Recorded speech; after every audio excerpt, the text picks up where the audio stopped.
have my dagger brush. It's great.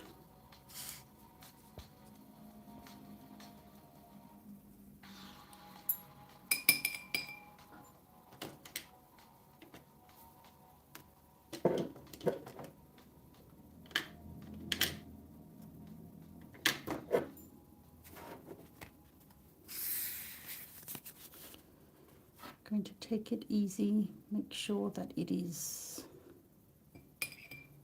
a relaxing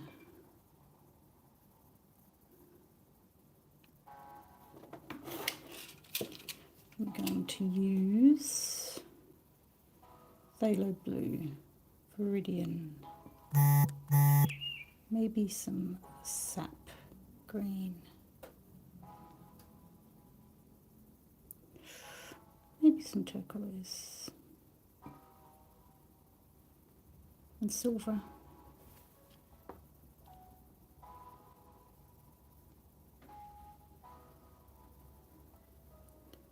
Which I think will go quite nicely.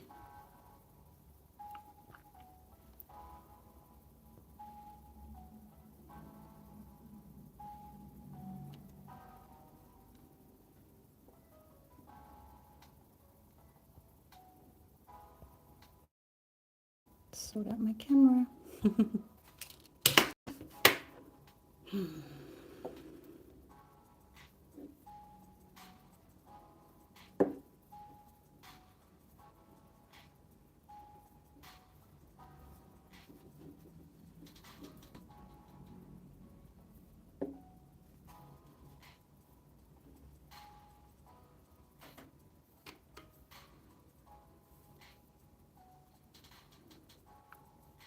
These are really good just as warm-ups.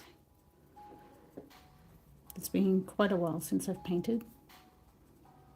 Actually, that's not true. I painted a couple of days ago, but I haven't done an abstract for a while.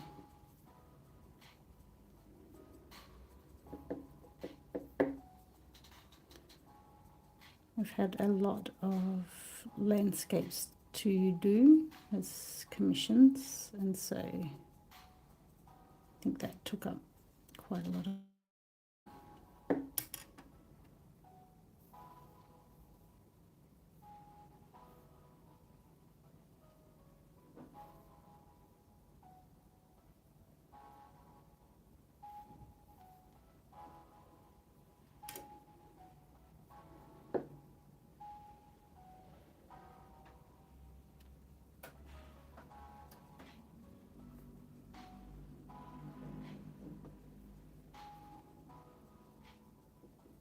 put in a little bit of indigo at the top, darken it.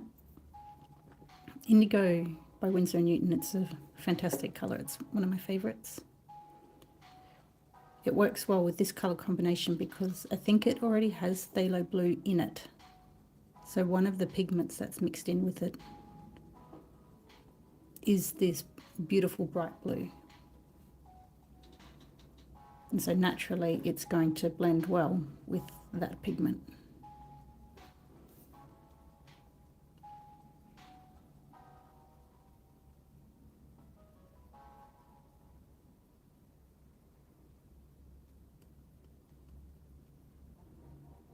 It's just beautiful, look at that.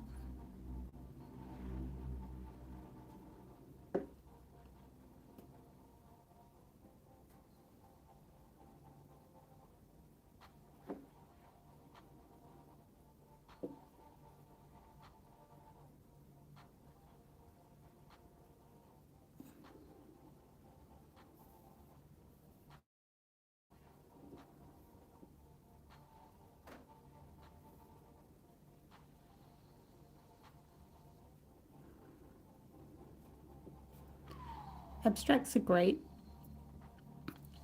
but contrary to what people generally think, you need a plan.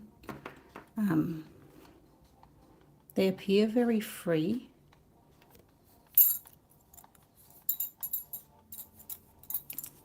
and it's true, they are very free.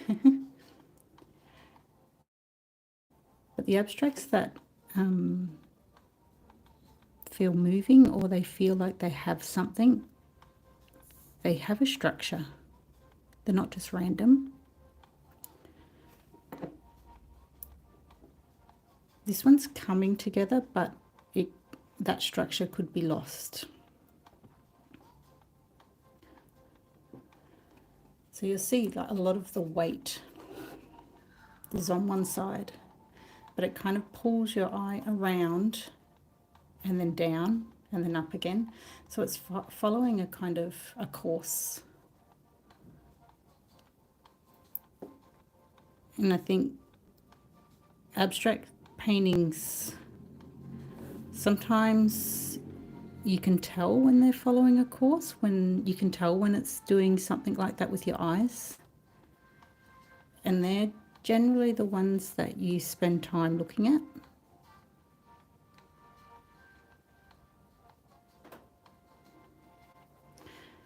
See, I feel like I'm messing that up now. I'm going too far because I've just put that mark in there, but I feel like that stops the eye from traveling. So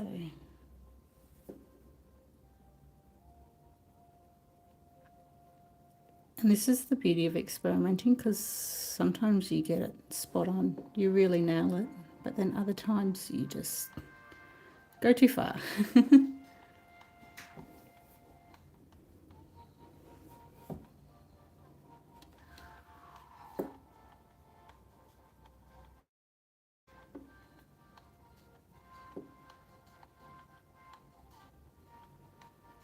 So I'm going to try and fix that I just did, but I'm going too far. I can feel it.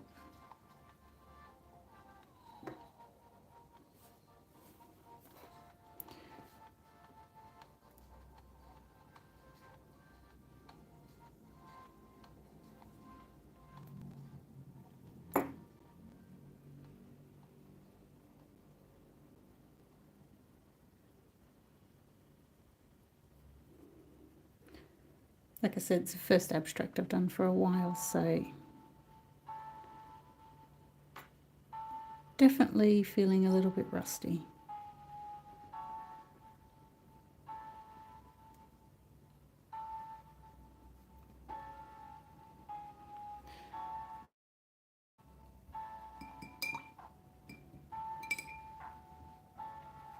Something I am quite liking is this blend of colours, this combination here.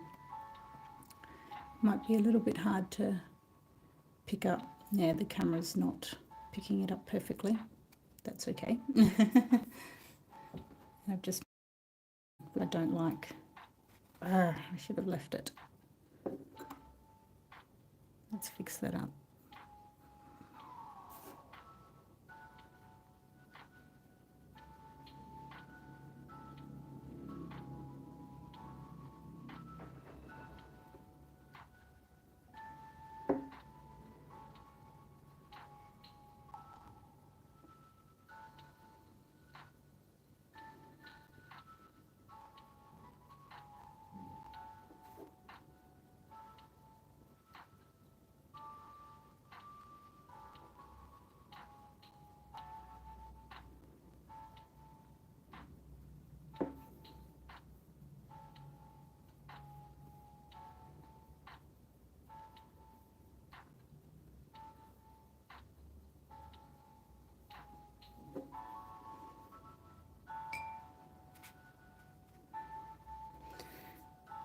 So I'm going to leave that for now. And the reason for that is because I know I'm going to add some silver in later. I might add some in now actually as well while it's still wet. So I've already pre-wet my silver pan. And because it's that glitter hollow colour, it's a little bit different. It has slightly different properties than regular watercolour. I'm just going to drop into some of the wet paint, that silver, and it will spread. It might be a little bit hard to see, but that's going to give kind of the glow that I want. Yeah, that's beautiful. So this was the right time to drop this in now. the paint and the paper, there's a certain level of water still in it. So it's not enough that the paint just completely does. There's just enough so that it makes this really cool feathering effect, which I really like. This is one of the favorite things I like in the abstract. Whereas up here, I think I can tell, yeah, the paint's just that little bit too dry and it doesn't feather out like I want it to.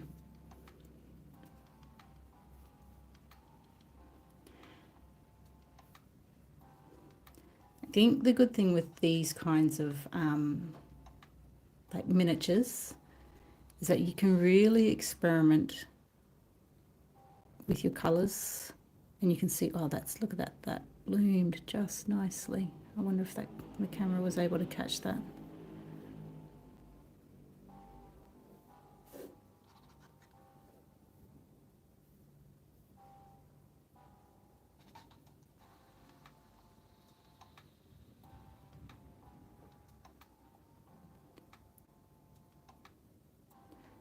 So because the paint is dry underneath this section, so I'm not going to play with it too much. I'm just going to put it aside. Let's add some more sparkle in there. I actually might not do much more with this. I feel like I've reached the point of peak saturation, I guess.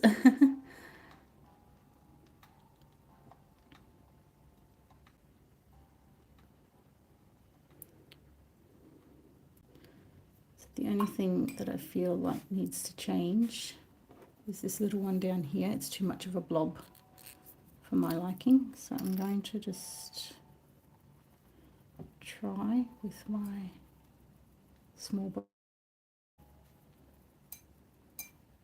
There's a lot of colour in that brush, so I have to wipe it out.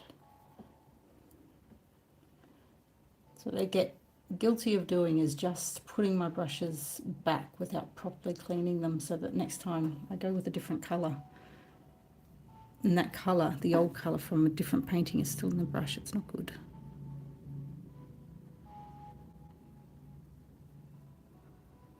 So I wouldn't go too far, and now I like using this little brush, so I'm going to put some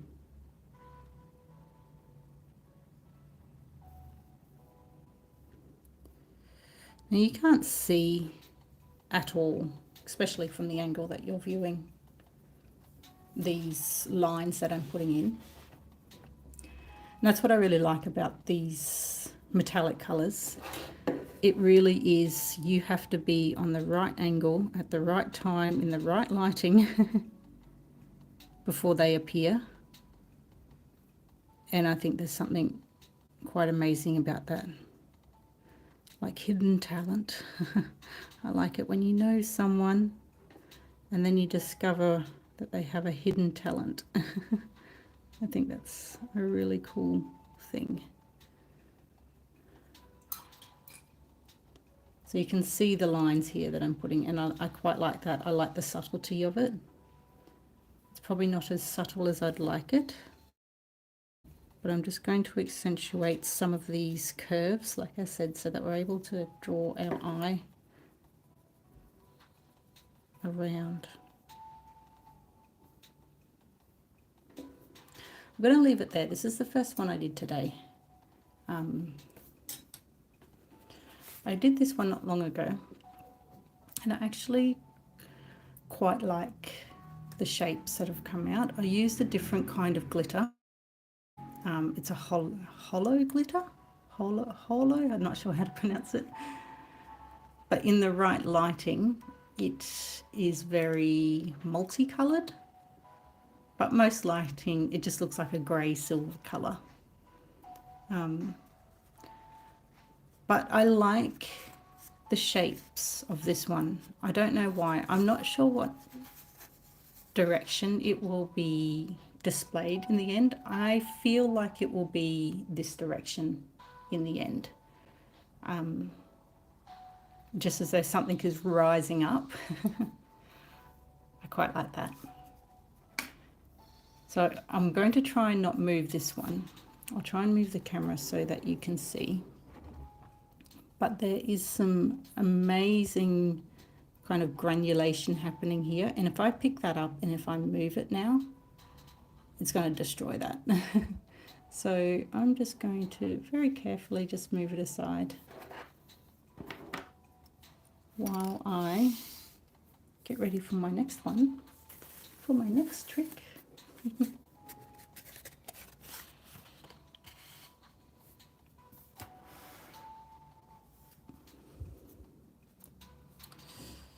So again, dagger brush. I just find that the movements with this brush are very fluid. And it's a brush that I've kind of tried to, what's the word?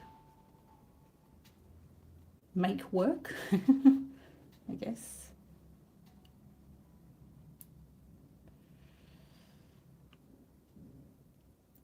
Okay.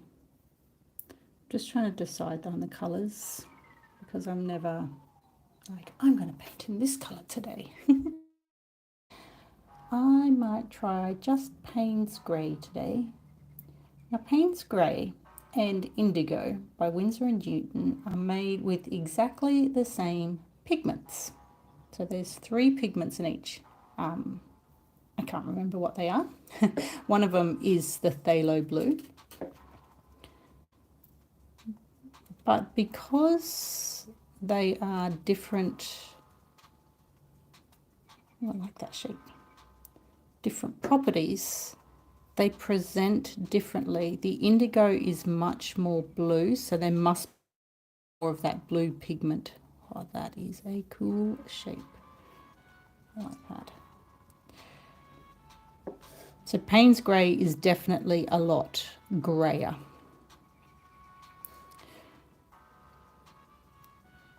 So you notice with the shape that I made earlier, it was kind of it drew your eye and you had to kind of flow.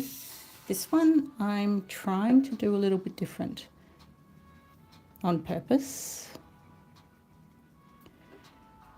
So I love these little feathery shapes, but I just want to accentuate that. I'm trying to go with a composition that kind of starts in the middle.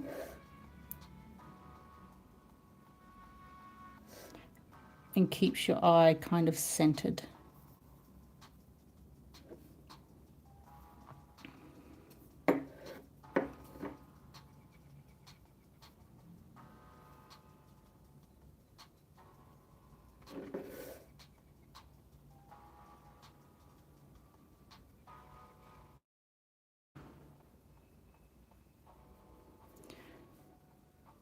Just because I am very familiar with how much water is in my brush, how it translates to the page, how much pigment is in my brush, I'm able to control a lot of the variables.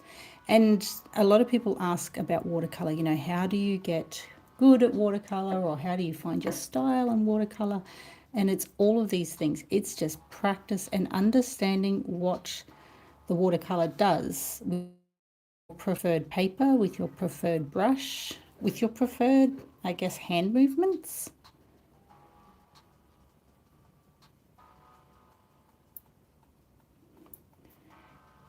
And that kind of dictates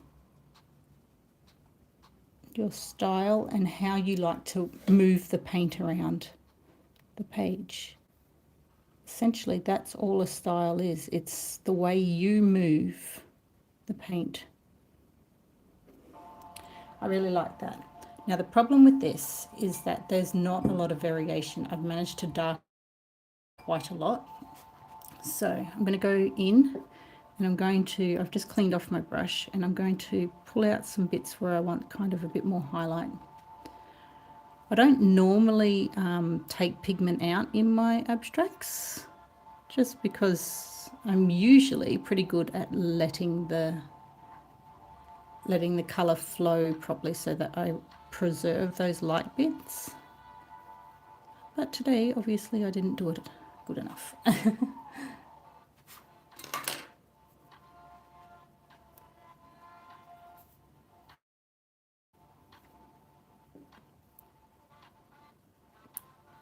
So each time I'm kind of cleaning off my brush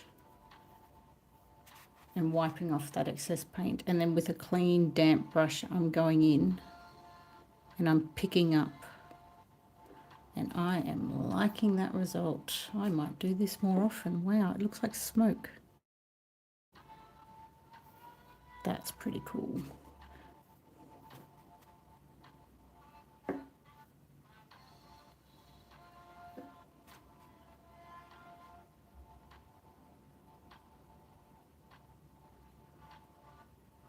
Wow, I am very, very much liking how this is turning out. I had already decided, I probably didn't tell you, at the beginning that I was going to keep this abstract quite minimal.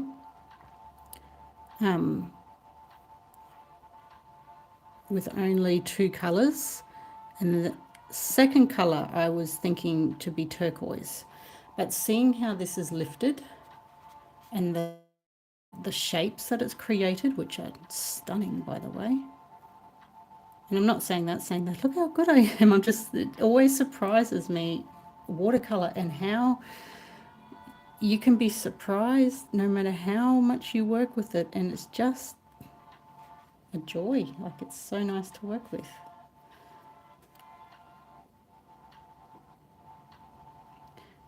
So as I said before, I had already decided to do 2 colours. I was going to do turquoise, but now because of the way that's lifted and how it's working, I'm not going to do that. I'm going to go with gold.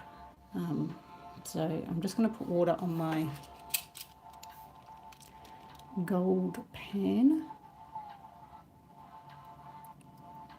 And again, I know this paint. This is a handmade gold paint. I can put water on it, but I have to wait for that water to activate those sparkles. They do not come on their own.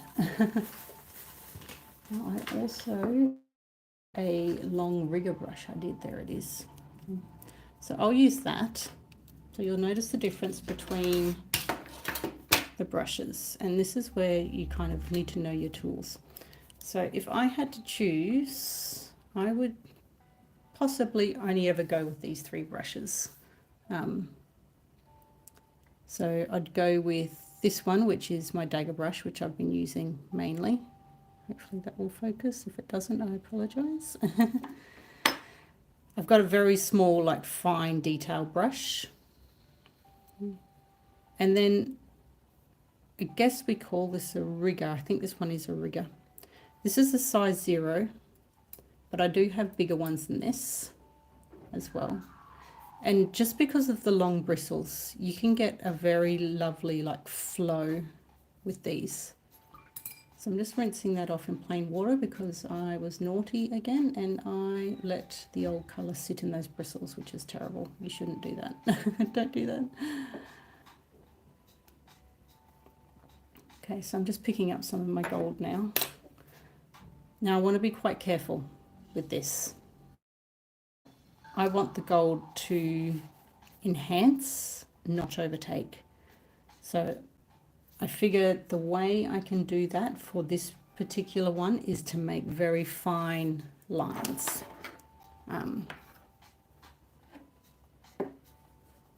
I kind of want to preserve that shape, but I want to accentuate it with the gold. So to do that, I'm again like dusting off my, not dusting off, like wiping off any excess. And I'm kind of like, see, that line's too thick for my liking. So I've just wiped the brush, that's better. Still too thick. This is why we experiment. This is why we keep trying.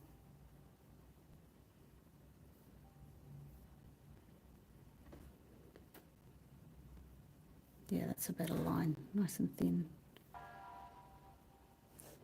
So what we're doing is we're just picking and choosing where we want the highlight. So that's another thing I find. You can tell when an abstract's kind of not pleasing because it doesn't make sense, I guess. Things need to have a purpose, and for me, for this particular piece, I want these lines, these gold lines, to help your eye to move. So I want your eye to move like this. It's hard to see, it's like up and around. And so those highlights of gold need to help your eye to do that. It's a little bit hard to see in this light, but with the right lighting. So you can see how it starts at the bottom and it goes up. And then these lines here kind of guide you. You didn't really need guidance. So when I said that this line here was too thick, if that was the size, it would be much more effective, because your brain's clever. It doesn't need to be told what to do. So what I might do, I might wreck it now, but we'll see. I might try and feather out that gold. I just don't want to ruin that. Yeah, I might be ruining it, but it's okay. It's only paper. Don't worry.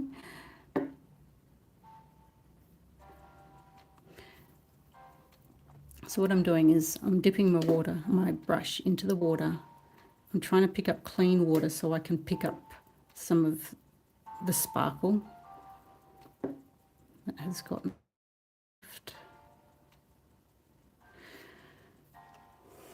Okay, it's downplayed that line. It's still got the hint of movement.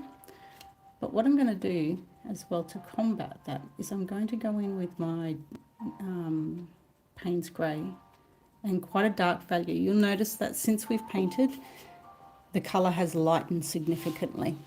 And that's something always to keep in mind. Your colours will lighten, especially this Payne's Grey and the indigo. So I'm going in with a very dark value now, and hopefully just accentuate again that movement with the dark line. Yeah, that's looking fabulous. I'm going to go through carefully some of the lines that I already went through and just darken up those values.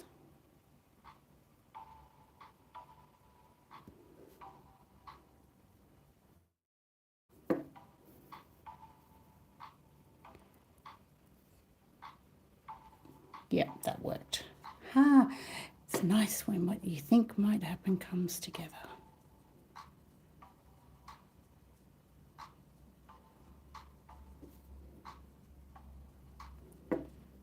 So I've gone through, like I said, with a dark, very dark. Okay, running out of water here. I don't want that. I want that line to be quite smooth.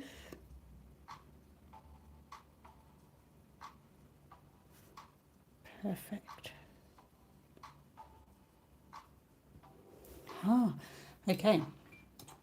I'll lift that up just so you can have a look.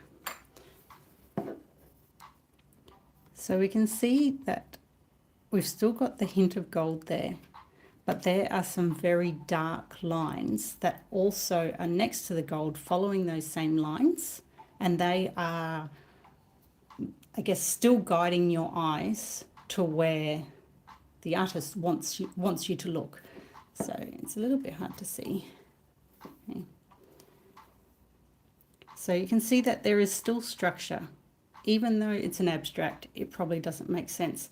The structure is that your eye starts down here, it moves over, it gets pulled back and then flicked around. And that's when abstract is kind of fun. Because I'm still controlling how the person looking at this moves their eyes. Even though this is a completely a creation from my own creativity, I guess. So it's these, like, obviously it's that light part in the middle that we did together, but also these very dark lines, and that highlight of the gold also helps. So you'll notice a couple of things which maybe is a bit of an anomaly. So you see this line, it's a bit shaky, sorry, up here. That doesn't work. It's because I feel like it's not flowing very well. That line would be better if I had like flicked it with that top section.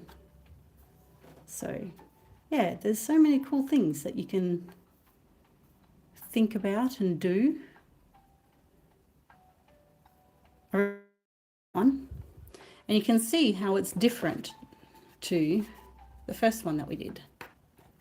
Okay. We're looking at these two. I still really like this one, but this would be more effective if I had cut out that section here. And that way your eye would be a lot more flowy. What I like about this one now is how this kind of reminds me of like a surf wave. That's pretty cool. But also I really love these bleeds in here, which you don't get any of those bleeds in this shape here. Looking at this one, see, this is where it gets dangerous. It's like, will I overwork it? Highly likely. I want to add just some more depth up the back here. So I've gone in with, again, a very dark of Payne's grey.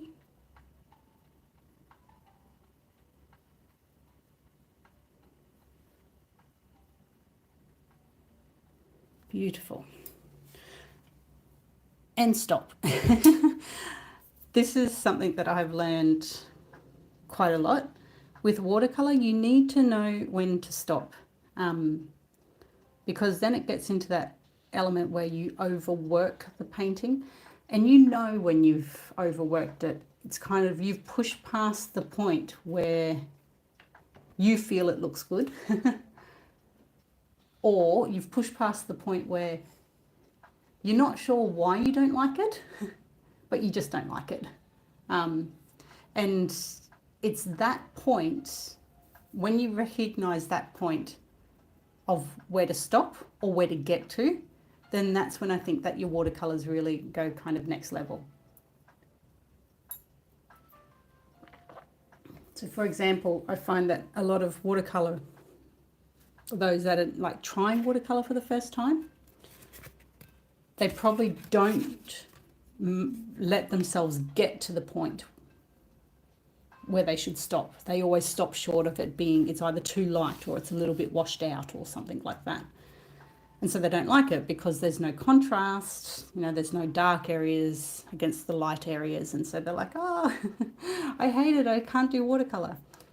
So it's learning to push past that phase, but it's also learning to stop when you've kind of got to a level where your darks are nice and dark, your lights are nice and light, and it's got that contrast and it's kind of pleasing.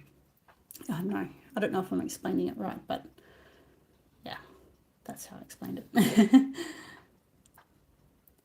So I've done a Payne's grey, I've done a blue. I haven't done a red yet. I'm just not in a red mood today. Doesn't mean I shouldn't do it though, because it is an example of painting abstracts together. What shall I do? So I'm just looking at my palette wistfully now.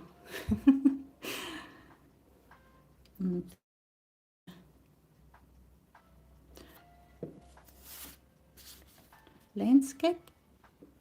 No, I don't think I want to do landscape. Let's play. Let's play. Okay, looks like we're going to have a yellow one. So this is going to be the warm, fiery colors. We're going to be fiery. Put up some orange now. Oh, I like, oh, that looked good actually.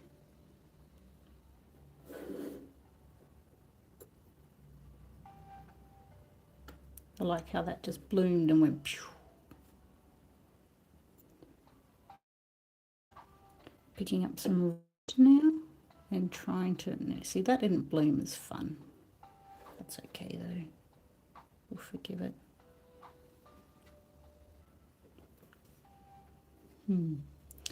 So I didn't have a plan going into this, and I think I can already tell, because it's not going to plan, because I didn't have one.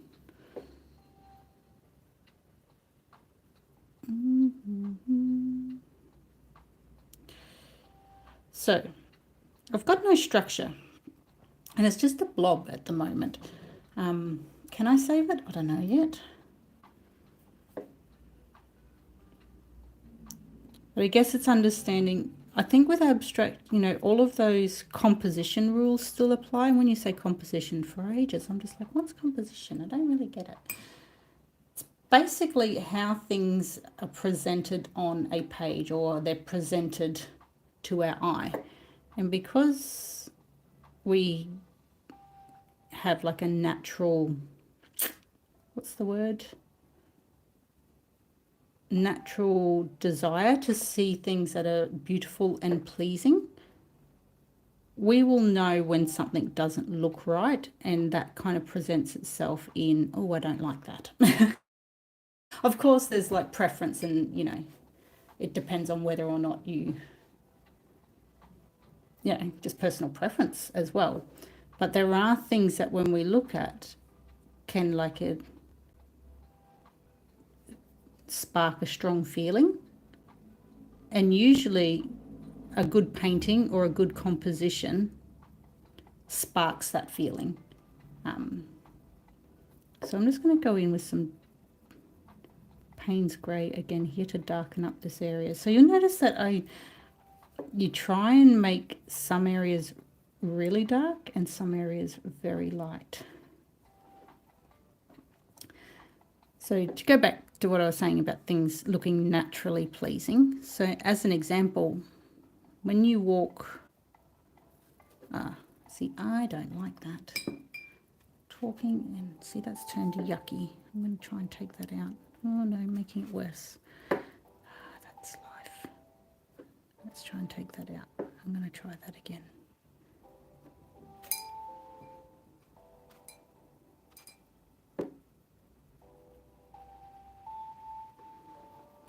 Okay, red, come back. Come on, give me that brightness again.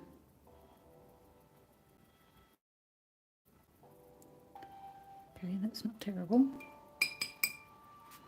Let's get some yellow in there. Let's try and brighten that up again.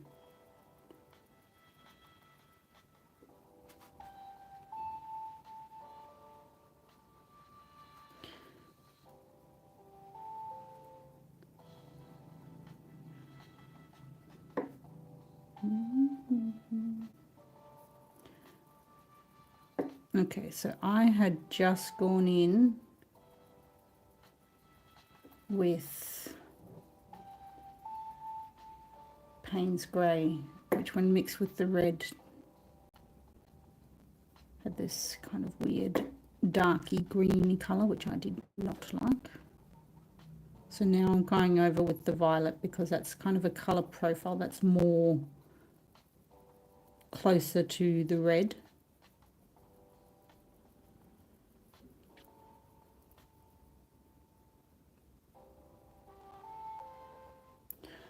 I like that. That's working.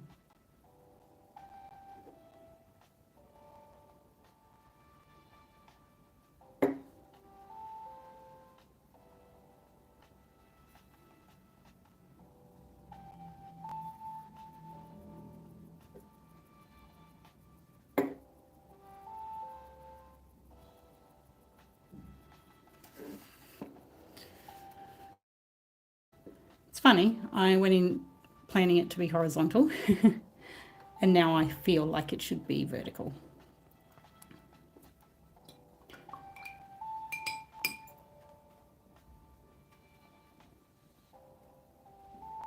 So I just picked up some yellow and I'm going to extend those colours.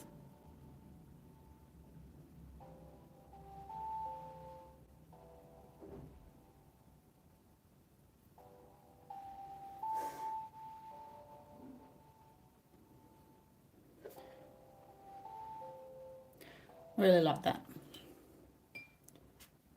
What I don't like is this flat bit up the top, so I'm going to try and feather that out if I can. So I had hardly any water on my brush, but watercolour is more than people think. So I'm able to feather out that line just with a very minimal amount of water on my brush. Now try and get rid of this line here. I'm just trying to flick it out, some texture.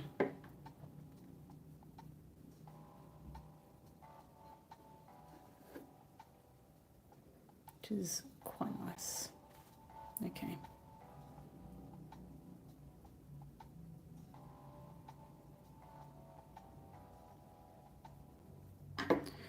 So I'm going through again with, this time, the Perylene Violet. Just darkening up some of those areas. So I guess with the abstracts, you're always trying to find balance. You're trying to balance the dark and the light areas together. You're trying to create that contrast, that point of interest.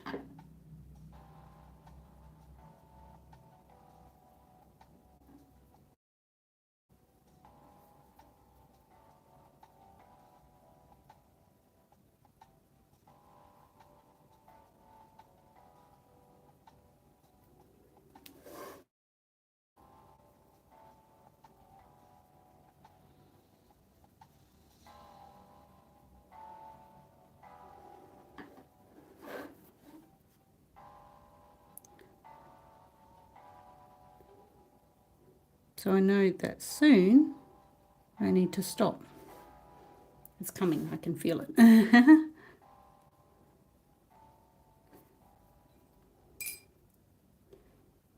So what I'm doing is I'm just trying to make some of these shapes and lines feel a bit more organic.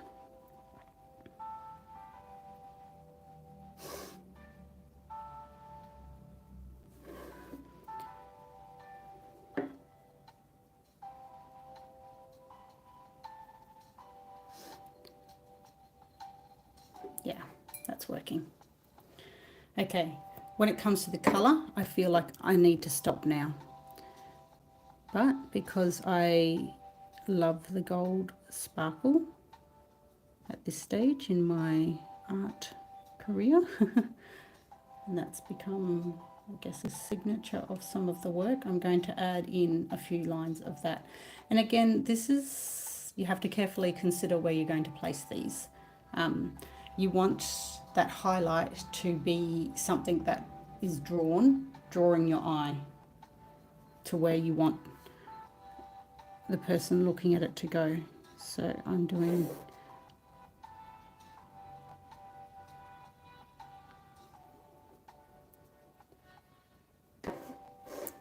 and I don't think this painting actually needs much gold at all for it to work.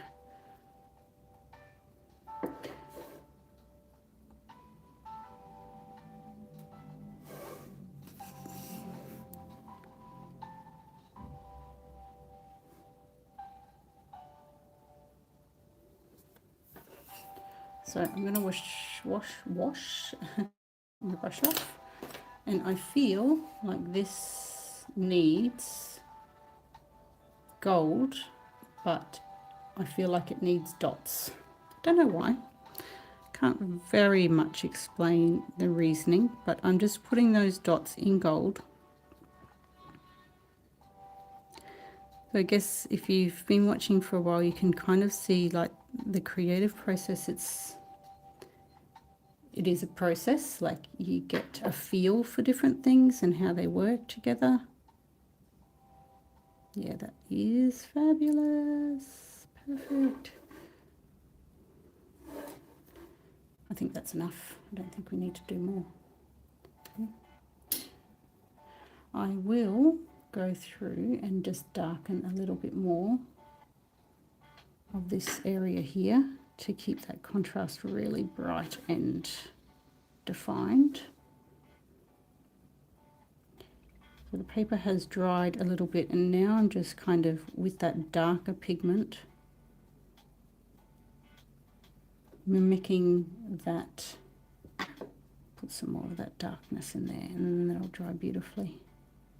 Yeah, that's nice. So what I'm doing now is I'm going to stop, and you'll be able to see, hopefully, there's some like reflection. There is very gold highlights in this one, and I feel like the dots make it. So it's hard to explain. Sometimes you just get a feel for how things need to go. And for me, that's it. That was the feel that it needed to go. What I really like about this one, so you know if you've been following along, we started out, how did we start? It was like that. And then it turned on its side. No, maybe we started, I can't remember how we started. But it's turned into a vertical composition for me now. I really like that. I put in these extra like trails, I guess, because I wanted to mimic that. They have feathered out really nicely, and I really like that. But now looking at it, I don't like it. So I'm going to go in with a clean, damp brush and try and make them a little more subtle. So there's no colour on my brush at all. I'm just pulling that's already underneath that's still wet. I'm pulling it up. So I just had a clean damp brush, that's all I had. Ta-da! That's it. It's hard to see the sparkle, but it's there, it's definitely there. Yeah. So it's interesting. I feel like this has been a short session, but it has definitely changed, and I've discovered a couple of things.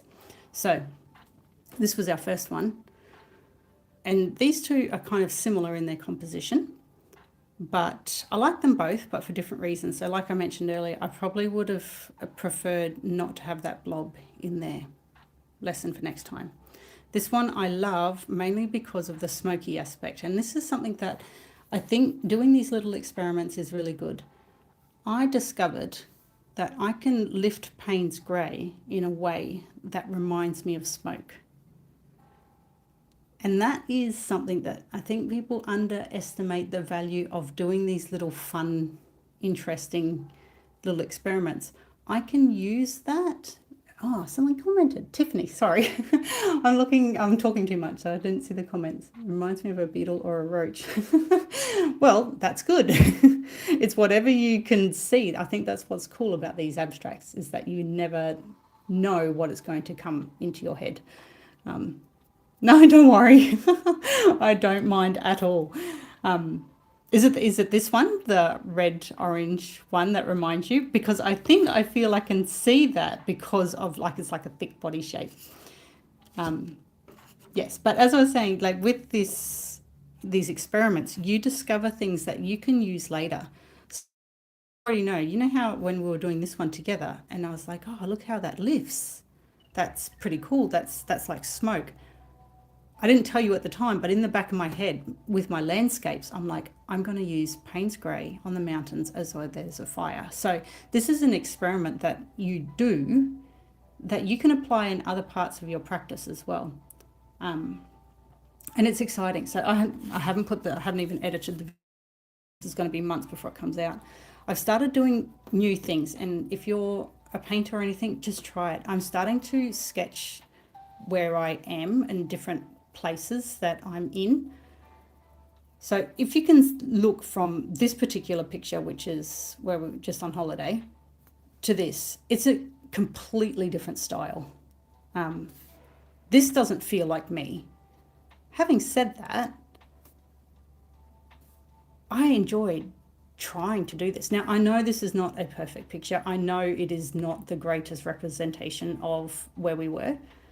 But as soon as I look at that, how I felt, where I was sitting, how long I was there for, who walked past, it felt a lot better than a photograph, to be honest. I've got a photograph of it as well, and it's not the same. It doesn't have the same feeling.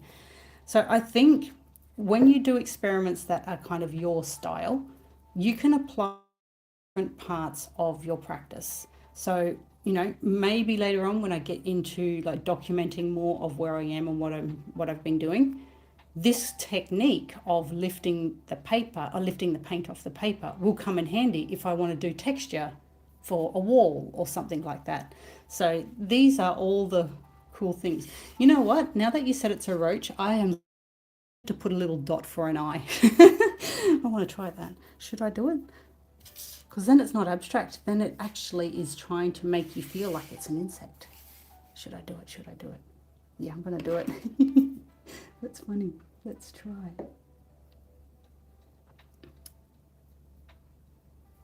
I am going to do it. So I've just got gold on my brush.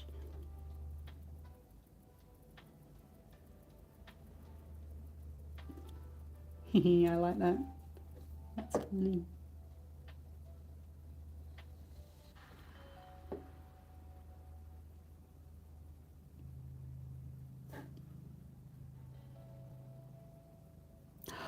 I like it. That's so cool.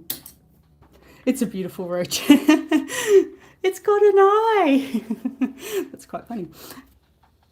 I like it. I like it. This, okay. Thank you, Tiffany. I like it back on this way now that you said that. It can work either way. No, it doesn't work with the eye. I like it that way. That's cool. See, I think this is the cool thing as well. I like, I really like this one. And I look at this one and I think a question mark. But then someone else will look at it and they'll think of something different. And I think that's why I love abstracts the best.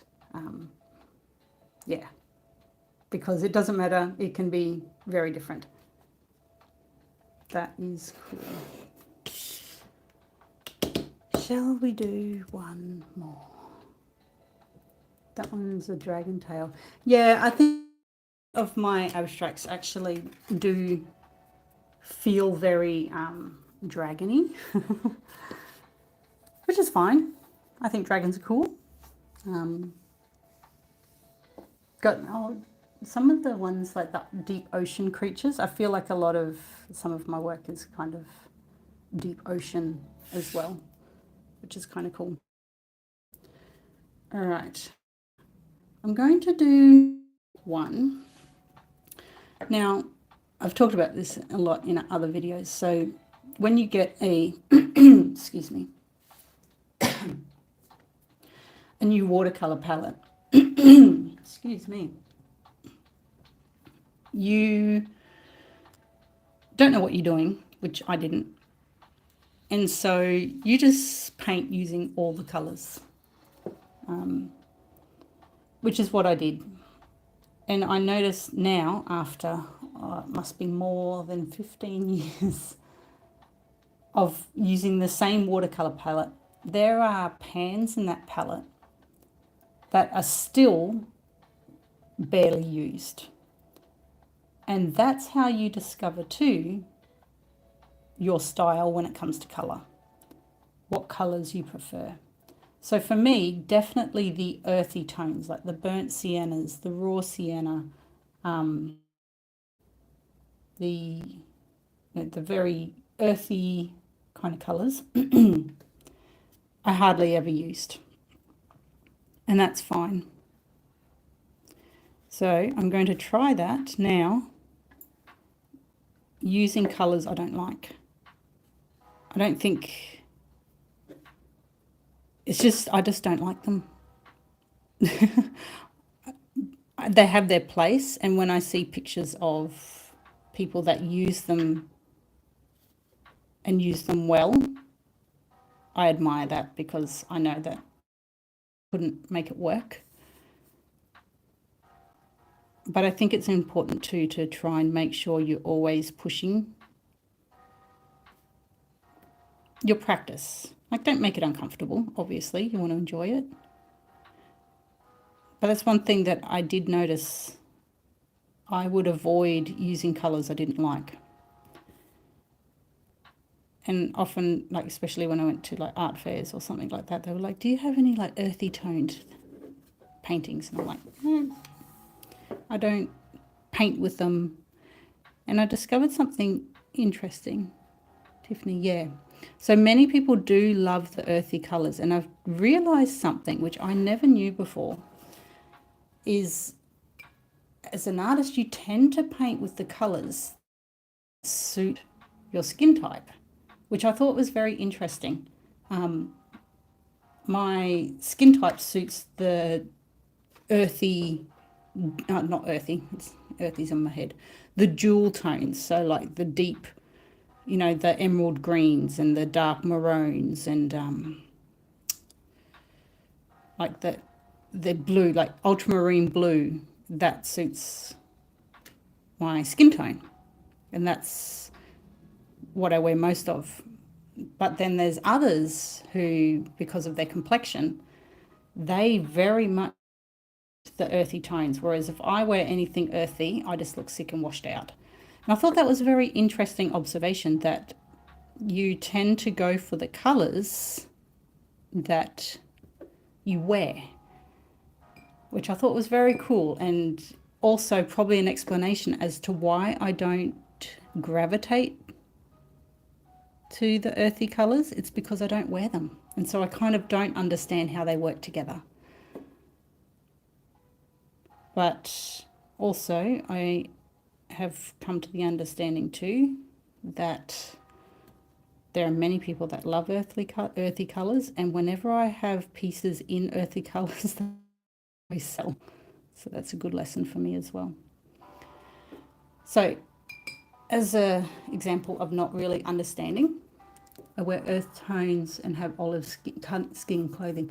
Yeah, it's, you tend to gravitate. I didn't know this either. This is like a revelation for me. You tend to enjoy or like the colors that look best on you, or you create with them. Having said that, I love like the burnt orange and the deep like red kind of 70s colors as a picture to look at, but I don't like creating with it, which I think is interesting. For me, this is an example of not understanding how earthy colors work. So you've mentioned olive skin clothing. Maybe I should go with the green. Maybe that will work. See, I've made color choices here that I feel just don't work. So I've got the raw sienna, and I've got kind of like this very earthy orange. But then I put in a little bit of Payne's Grey, which is my probably go-to color, which is this one. But because that's a little bit cooler, it doesn't work with this. So what I might do instead is, what one's that one? I might put in Perylene Green, which is like a very dark olive green, and see if that works.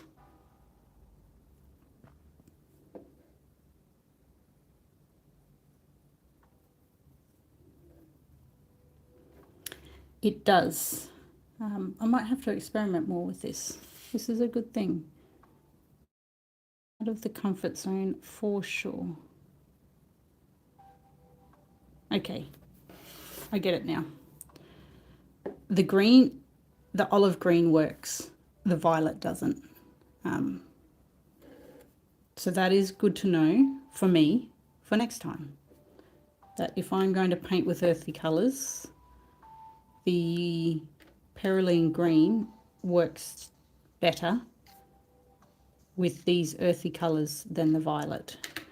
In my head I kind of had, I don't know, maybe the violet can add some warmth or something to it, but it doesn't.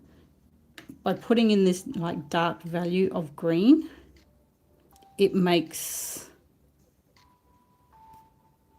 the yellow or the ochre that I use pop a bit more.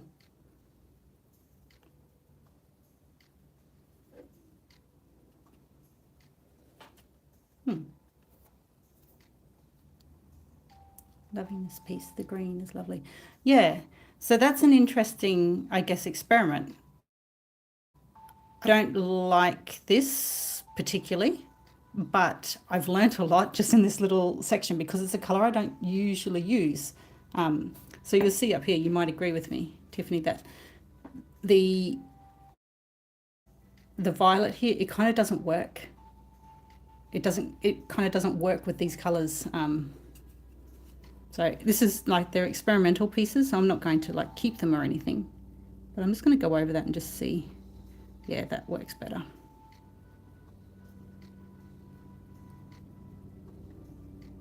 Actually, the violet underneath the green works now because it's giving that a different color dimension.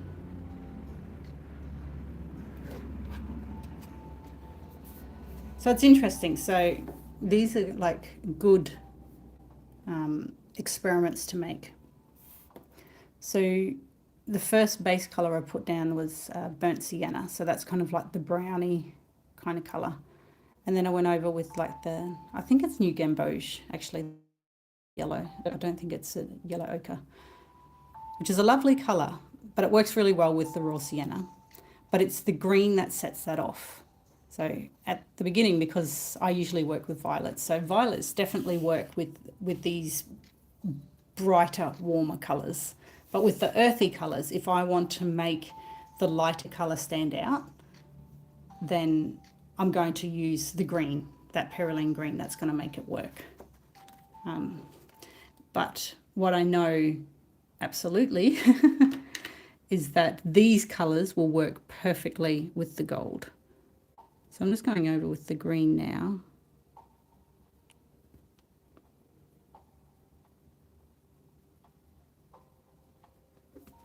Interesting. So these are, it's cool to do these kinds of experiments because it wasn't a long time ago, but I did a live where I did a landscape and I asked whoever was on the live to tell me what to do, basically. It's like, tell me what colors to use. And someone else also said, I love earthy tones for a landscape. And I rarely use the burnt siennas, the yellow ochres or anything like that. And I did. And I love it that I get pushed to do things that I don't normally do, because then it makes me experiment. It makes me discover things that I didn't like. Would I put it on my wall? Probably not. It doesn't go with like how I set things up, but it doesn't mean that I don't like it. And I guess this is the same kind of concept. I would never paint with these colors normally. But now that I am, I can see the potential on where I can go with it in future pieces, which is, I think that's also part of experimenting and trying things out. So if we go back to like originally when we were talking about how to lay out a abstract, I feel like I'm overworking this already. So it's hard to see. It's not picking up the gold very well. But you can see how the gold, I've kind of like followed that line and made it go up, and I've followed that line around just so that it can draw your eye. It doesn't feel balanced anymore. It feels like it's too far on one side. So in order to balance it out, I need to go in and give it something on the other side. Just pick up some more of my gold. And this is not quite dry, so I don't want to do it quite yet. But we want some of that highlight to go over, so we've got texture when it comes to, I guess, layering, that not everything is just painted in one layer, if that makes sense.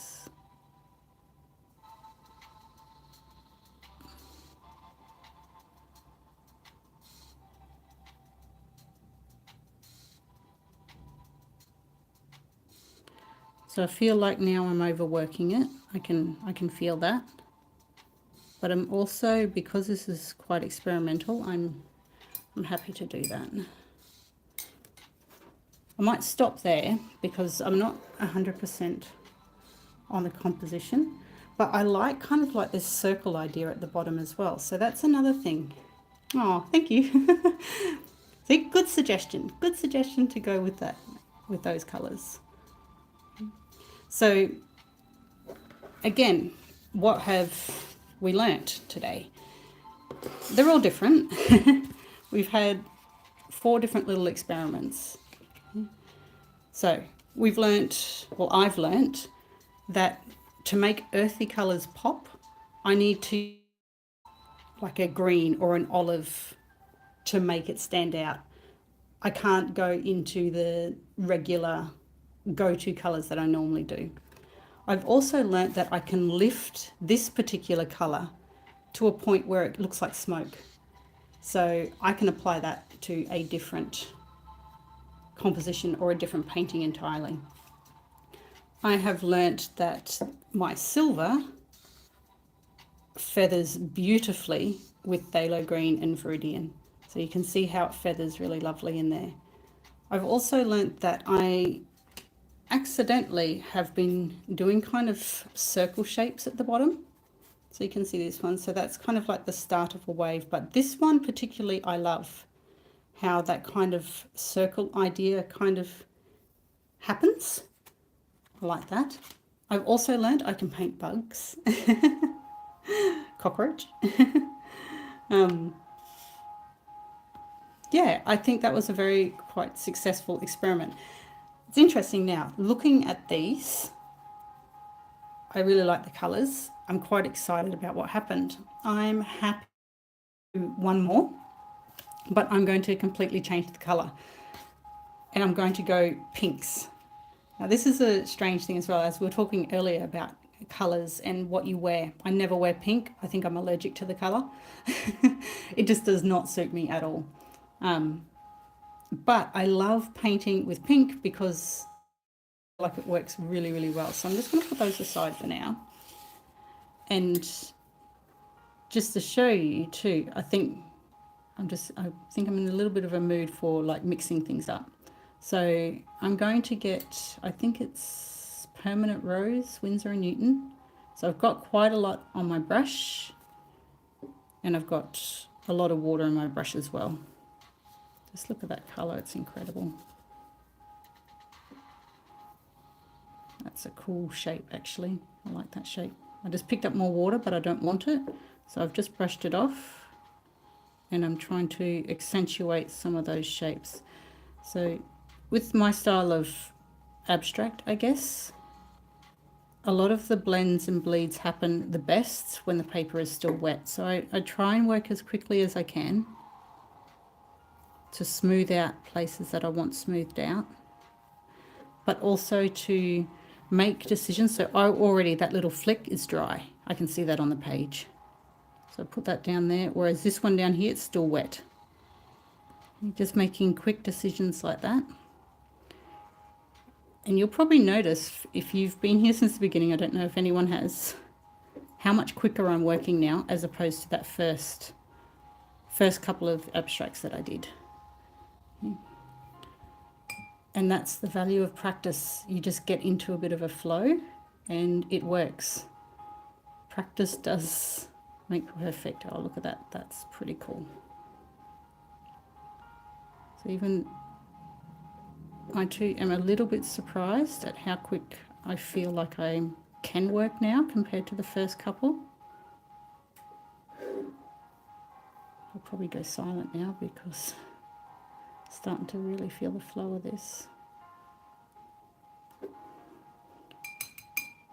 Rinsing off my brush. So far I've only used 2 colours. I'm going in with a third colour, which is that Perylene Violet. So it didn't work with my earth tones, we saw that, but it just works beautifully with these ones. So what I'm doing with this one is I am, I guess, trying to ground the painting a little bit. What I mean by that is, again, our brain wants a story, it wants a start, it wants an ending, it wants a, you know, a middle piece, and painting is no different. So I have put the violet in there, and I'm going to go in with my indigo, and I'm going to darken up parts of that violet to keep that really dark. But I don't want to introduce a new colour. I think if I introduce the violet now, it will confuse the eye.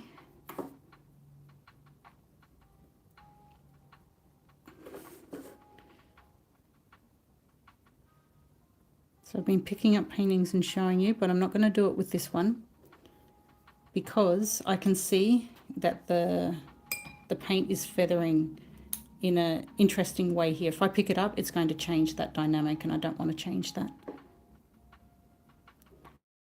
Now I went in with more of the quinacridone. No, that's not true. What's it called? Permanent rose. And I'm introducing dots again. But this time on wet paper. So they're not staying as dots, they're kind of feathering out, which is completely fine. I'm liking that effect. I can tell I'm not experimenting anymore. I'm fully creative mode. I can tell in my voice. So if you're asking questions, sorry, I'm not looking yet. I'm looking a tick.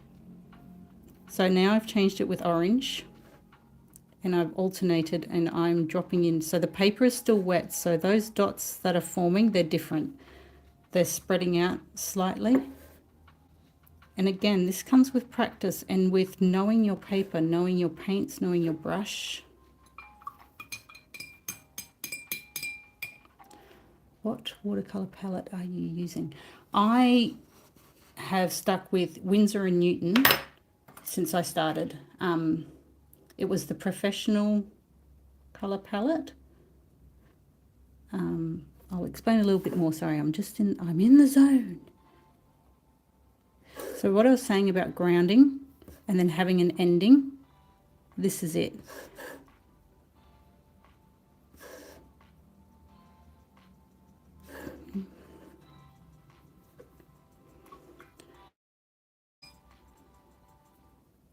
Okay.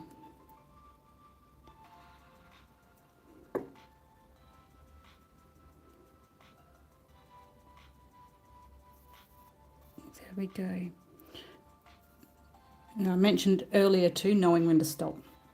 Okay, I need to stop very soon. But again, I'm going to go in with the gold.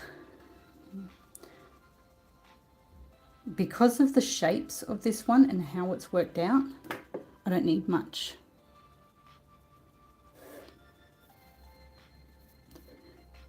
I'm definitely viewing this as the highlights. Again, a way to encourage the eye to move in the way you want them to move.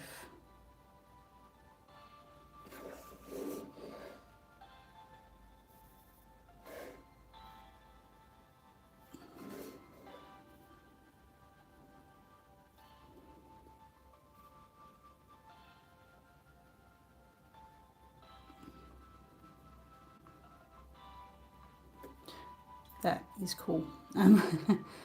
So I won't pick it up. I'm not quite sure of the composition. I think it's this one. I'm not sure. Okay, so let's have a closer look. I'm not sure if that'll focus. Come on, focus. Okay. So you can see here, it kind of like an embryo or something. And I got a little bit into it. So you see, when we're talking about like the start and the finish, that needs to be grounded. You need to have the darkness so that you're kind of grounding the piece. And then those highlights, you can see it a little bit better. Like they're just encouraging your eye to start and then move around the painting. And then it kind of finishes, but it's kind of got this extra flick so that it starts it again. So your eye is constantly moving around a painting. Like I said, I'm not going to pick up this painting right now because see here what the paint is doing. Because the paint, you can see the sheen, it's still wet. And so those pigments are still moving around. They are still being activated by each other. If I pick up the piece now, that water or that moisture is going to move those pigments around in a way I don't want them to move. Having said that, I've just thought of something that I would like to do with this.